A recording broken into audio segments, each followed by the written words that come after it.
You use elevators all the time. At home, in offices, shopping malls, and hospitals. You press a button, the doors open, and within seconds you're several floors higher.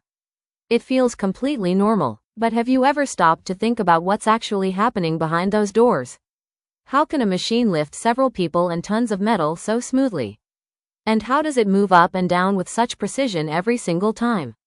Even more importantly, what prevents an elevator from falling? Most of us trust elevators every day without knowing how they work. But hidden behind the walls is an incredible system of motors, cables, counterweights, sensors, and safety devices. In this video, we'll uncover the engineering that makes elevators possible. Most people think an elevator is simply a box that moves up and down. You step inside, press a button, and it takes you to your floor. It seems simple, but behind the walls, a lot more is happening. Hidden from view are motors, steel cables, guide rails, sensors, computers, and safety systems all working together. Each part has an important job. The motor provides power. The cables move the elevator. Sensors track its position, and safety systems protect passengers. Without these components, the elevator couldn't move smoothly or stop accurately. In reality, an elevator is far more than a moving room. It's a carefully engineered machine. And it all starts with the space where the elevator travels. To understand how an elevator moves, we first need to look behind the walls. The part you stand in is called the elevator car. The car travels inside a tall vertical passage called the elevator shaft. Think of the shaft as a dedicated pathway built just for the elevator. Inside the shaft are guide rails that keep the elevator moving in a straight line. These rails help prevent the car from swaying as it moves between floors. They make the ride smoother and more stable. Every trip up or down happens inside this controlled space. Without the shaft and guide rails, the ride would be far less stable. But the elevator car cannot move on its own. Something else is responsible for lifting it up and bringing it back down. So what actually lifts an elevator? Most people assume the motor is doing all the work. But the real secret is something called a counterweight. On one side, you have the elevator car.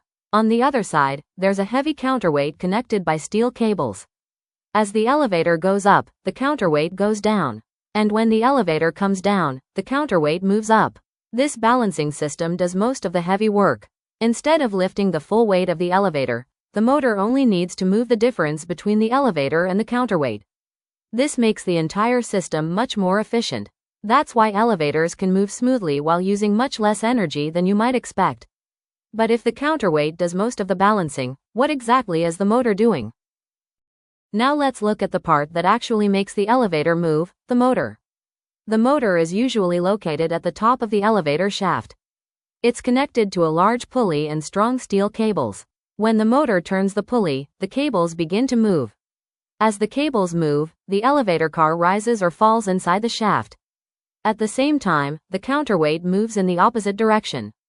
The motor controls how fast the elevator moves, when it slows down, and exactly where it stops. Without the motor, the elevator would remain in the same place. In a way, the counterweight helps with the balancing, while the motor provides the movement.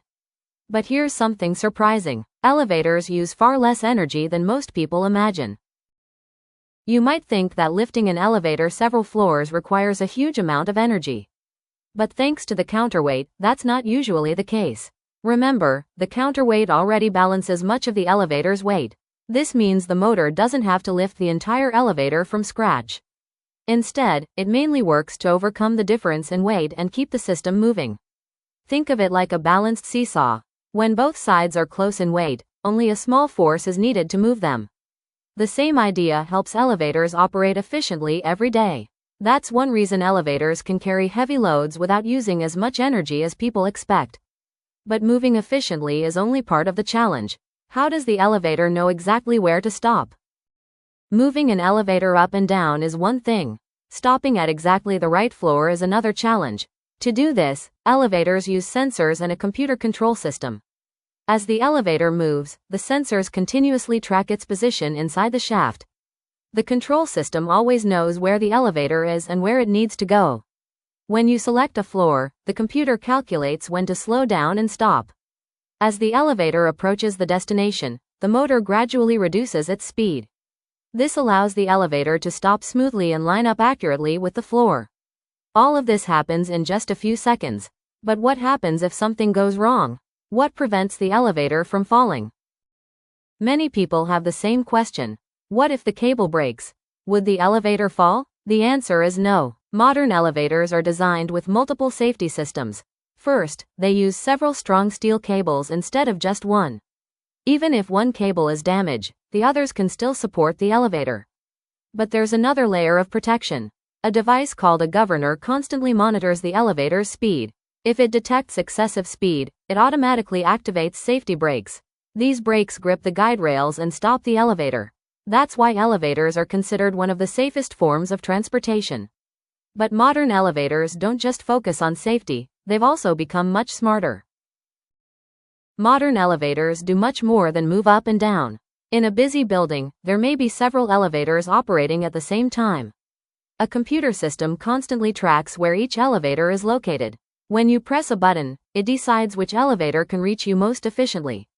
This helps reduce waiting times and unnecessary movement. Some modern elevators even group passengers going to similar floors together. That allows the system to move more people using less time and energy. So when an elevator arrives quickly, it isn't just luck. A computer is making hundreds of decisions behind the scenes.